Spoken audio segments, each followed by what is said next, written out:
This is Jordan Tower with JT News. Make sure you smash that like button, smash that subscribe, and let's get right into the news. All right, so Brat, her wife, she had this baby with this wife, right? And man, there were so many videos of them like, baby, I can't believe you bought me a Bentley. Baby, my baby treats me so good. Brat, if you don't know, is in debt because she got some court case a long time ago, and she's like millions of dollars in debt. This woman that she's with, I guess, has a lot more money. And, you know, they started a family together. She bought Brat a Bentley, all kinds of stuff, right?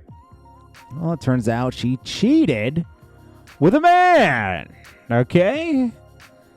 Wasn't so much of a lesbian after all. Probably shocking to Brat, who's a devout lesbian her whole life. No, I think she did date Allen Iverson or somebody for a while. But anyways, it is sad because they have a family. I'm trying to find the details on this. It's kind of... Oh, yeah. It's just kind of like a thing that's out there now. Nobody came out and said it. But they have this baby, and... Let's see, fellas, it looks like... Let's see, someone said sneak dickin'. Oh my gosh. All right, so let's get on to that. It's not that interesting until we get the details. I did not know Jonathan Majors had no money. I mean, they're acting like this article came out saying Megan Good covers Jonathan Majors' expenses following his legal troubles. The divorce has purposely taken care of her boyfriend, Jonathan Majors' financial obligations. Megan Good, 43, began supporting him after he took a hit for abusing ex-girlfriend. You may recall Jonathan Majors, 35. Oh, she's older than him. I didn't even know that. Jonathan Majors looks old, bro. He looks like 48. He's only 35? Bro. Anyways, Megan pays for everything. He really wanted this dog, and she got stuck paying the $75,000 training bill for a dog. My gosh, man. Train it yourself, or get a reasonable trainer that's like $1,000. No one knows what Megan sees in this guy. If things keep up this way, she may not be able to pay her mortgage. Her friend. You can't make this up, bro. At the end of the day, one thing I know is I can always look in the mirror when I trust my spirit, when I trust God. That's what she said.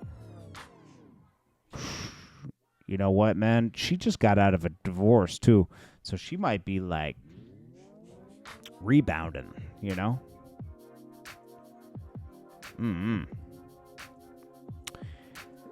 Diddy's forced to put his mansion on the market. We'll get to that in a second, but it's $61 million. I thought this was already on the market. Diddy house on market. I saw this on the market a while back. $70 million LA home. Now it's at $61 million. All they did was reduce the price. Let's see. Diddy selling it for $61 million. So all he did was reduce the price. Diddy reduces price. Let's see if anybody reported that right. Reduce house price. He reduced it $10 million. He slashes asking price. Okay, Daily Online did it right. Slashes asking price for LA Mansion for $60 million now. Nobody wants to buy these mega mansions in LA because there's like a tax on top of like mansions now. It's a big house too, man. It's like 17,000 square feet. Those are those kind of houses where like you could be in there by yourself and like someone else might be living in there with you and you might not even know it. like Rick Ross. Do you think Rick Ross is like... Rick Ross, first of all, lives with a bunch of dudes. A little spooky, right? But he lives with a bunch of dudes in that mansion. But still, it's a little spooky. Well, also, Diddy is forced to pay a judgment, says $100 million default judgment against Diddy in Detroit area, in Michigan. Temporary restraining order granted to Derek, 51, against Combs. Combs allegedly drugged and assaulted him in 1997 at a party in Detroit. Cardello, who crossed paths with Combs while working as a Detroit area restaurant employee, is a self-taught student in civil and criminal. What is this? He produced prison facility. Okay, but how did he? And then he says, okay, so in his serving an unrelated sentence in corrections, you know how we get down, was Combs' alleged response to Cardello's threat to proceed with action. Well, this is going to get thrown out somehow. Did he just not know about it? I mean, like, how do you get a default judgment? Like, he has lawyers that can fly out and answer the case. Well, as we know, Jay-Z has been called the notorious hater all day, and he is. He hated on Lil Wayne to perform in New Orleans. I don't care what any of you guys say in the comments. He is the guy who's the head of entertainment for the Super Bowl. That is his role, okay? He's not presented with a list of people. He comes up with a list, they talk about it, and they do it. Do you think they denied Lil Wayne? You think that? Or do you think Lil Wayne was just never even mentioned and brought to the table? And guess what? The people in the NFL don't care. They're like, whatever, man. Whatever brings... Yeah, just get a big artist. The artist has to be big, right? Kendrick's big enough. But it's just like... They dropped the ball on this one. Jay-Z is nasty, bro. So Juvenile responded to this. We'll get to Beyonce in a second. Juvenile responded to this. Let me put this on the screen. There it is right here. Let me share it.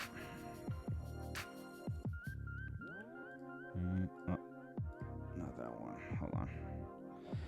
Because Juvenile doesn't blame Jay-Z outright because he's not in a position to call Jay-Z or anybody out. He doesn't need anybody hating on...